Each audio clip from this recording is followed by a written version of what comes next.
Sudden death वो deaths होती हैं जो कि कम टाइम के लिए प्रिसीड कर रही हैं, सिर्फ शॉर्ट टाइम के लिए।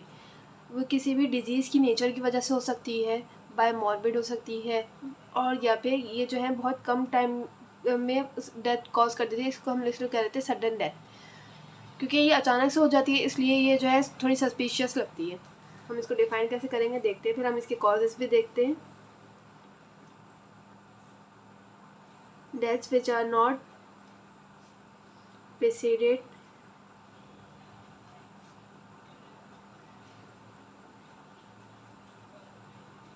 or only preceded for a short time.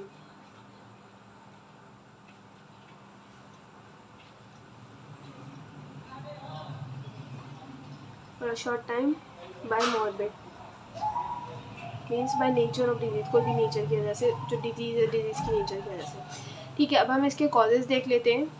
हमारे पास फर्दर इसकी क्या किस वजह से हो सकते हैं। हम लोग सिस्टम वाइज चलेंगे।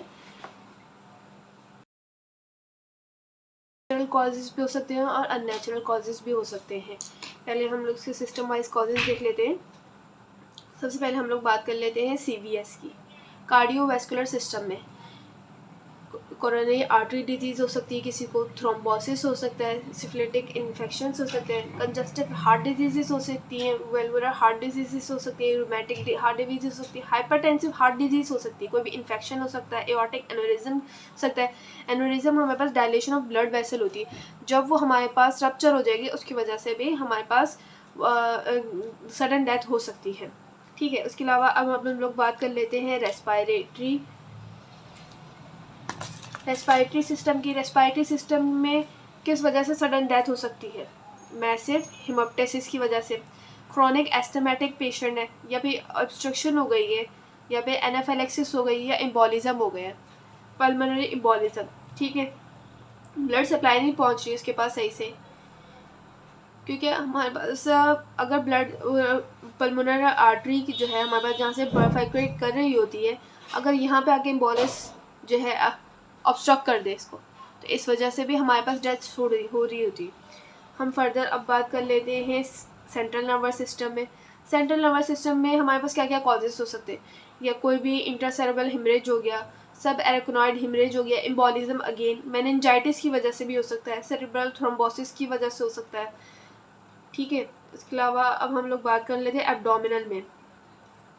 एब्डोमिनल में क्या क्या हो सकता है? बेसिकली कोई भी रप्चर हो गया है विस्कस का, एब्डोमिनल एनोरिज्म रप्चर हो गया है, मैसिव हिमरेज हो गया है एलिमेंट्री ट्रैक में, इन्फार्क्टिक इंटेस्टीन है, एक्यूट हिमरेजिक पैंक्रियाटाइटिस हो। ठीक है, और इसके अलावा अब हम लोग बात कर लेते हैं एंडोक्राइनल सिस्टम में। डायबिटिक कोमा हो सकता है, बहुत most common diabetic coma, adrenal insufficiency, myxoedema crisis की वजह से हो सकता है, और पैराथायरॉयड क्राइसिस की वजह से भी सडन डेथ हो रही होती है। आइट्रोजेनिक कॉजेज वो कॉजेज जो कि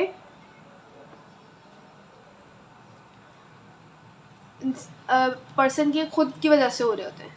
लेट सपोज आइट्रोजेनिक कॉजेज में हमारे पास आ जाता है मिसमैच ब्लड ट्रांसफ्यूजन आ जाती है।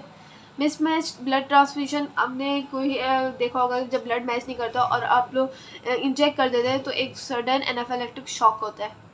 एनेस्थीसिया ज़्यादा लगा दिया है, इस वजह से भी हो सकता है। Drug abuse, sudden withdrawal of drugs की वजह से भी डेथ हो रही होती है। ठीक है, मिसलेनियस कॉजेज कौन कौन से होते हैं हम ये देख लेते हैं। मिसलेनियस कॉजेज में शॉक आ जाते हैं, sickle cell crisis, alcoholism, status lymphatics, malaria, anaphylaxis. Again अब कुछ स्पेशल कॉजेज होते हैं जो कि सिर्फ स्पेशल कॉजेज इन चिल्ड्रन,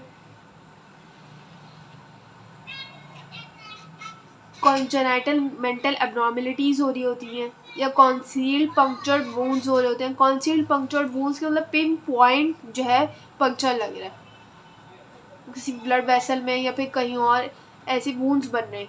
ठीक है, कॉट डेथ्स हो सकती हैं। ठीक है, इसके अलावा एक हमारे पास इम्पॉर्टेंट है इंडेटर्मिनेट।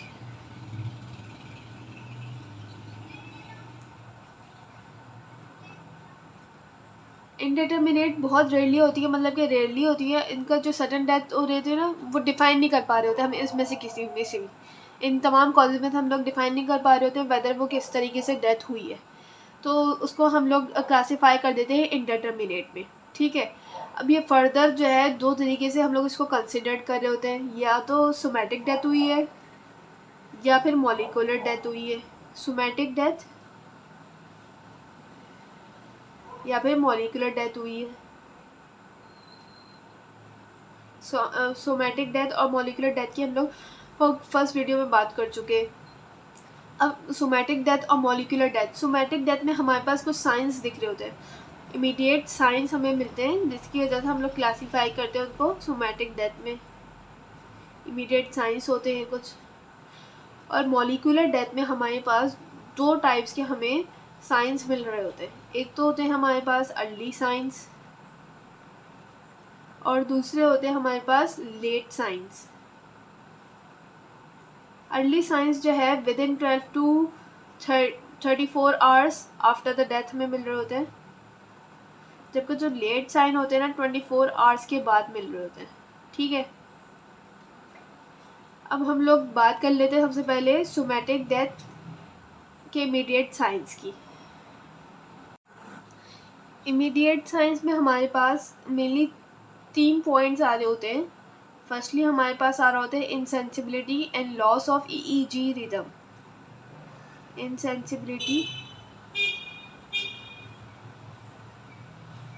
And loss of EEG rhythm. अब ईईजी रिदम क्या होता है? बेसिकली ब्रेन की इलेक्ट्रिकल एक्टिविटी को हम लोग मेजर करने के लिए या फिर उसको देखने के लिए जो है हमारे पास एक टेस्ट होता है, उसको हम लोग कहते हैं ईईजी रिदम।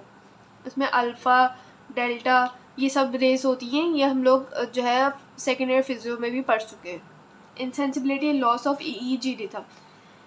बेसिकली अगर हमारे पास इनसेंसिबिलिटी का मतलब क्या होता है? लॉस ऑफ सेंसेशन, कोई भी टच, पेन, टेम्परेचर, कोई भी रिफ्लेक्सेस नहीं आ रहे होंगे पेशेंट में। और जो है EEG rhythm for 5 minutes, flat EEG rhythm होगा 5 मिनट्स के लिए, मतलब ये कंक्लूसिव साइन हो गया डेथ का। इसके अलावा सेकेंड पॉइंट में हमारे पास आ जाते हैं सेडेशन ऑफ सर्कुलेशन। सर्कुलेशन ही नहीं हो रही है, मतलब कि इसमें हमारे पास लॉस ऑफ ईसीजी रिदम आएगा। अगेन इसमें भी यही है कि अगर पेशेंट में जो है फॉर फ्लैट ईसीजी आ रही है for about 5 minutes, then it is considered as a conclusive sign of death. ठीक है, नेक्स्ट हमारे पास है सेडेशन ऑफ रेस्पिरेशन।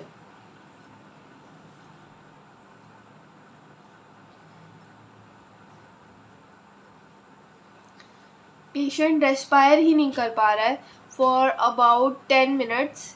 ये हमने कहा था 5 मिनट और ये हैं 10 minute. It is a sign of about respiration. अच्छा, अब यहाँ पे ना कुछ एनोमलीज़ हैं या कह लें कुछ एक्ट्स हैं जहाँ पे हम लोग खुद वॉलंटरी जो है रेस्पिरेशन रुक रही होती है हमारी, ये भी हम बात करेंगे। और कुछ एनोमलीज़ हैं जिसमें हमारे पास ईईजी रिदम इतने लो लेवल पे आ जाता है कि हम उसे कंडक्ट ही नहीं कर पाते। ये हम तीनों देख लेते हैं। इमीडिएट साइंस में हमने याद रखना है कि ईईजी रिदम लॉस हो रहा है, ईसीजी रिदम लॉस हो रहा है और रेस्पिरेशन नहीं हो रही है। अब हम बात कर लेते हैं उन एनोमलीज़ की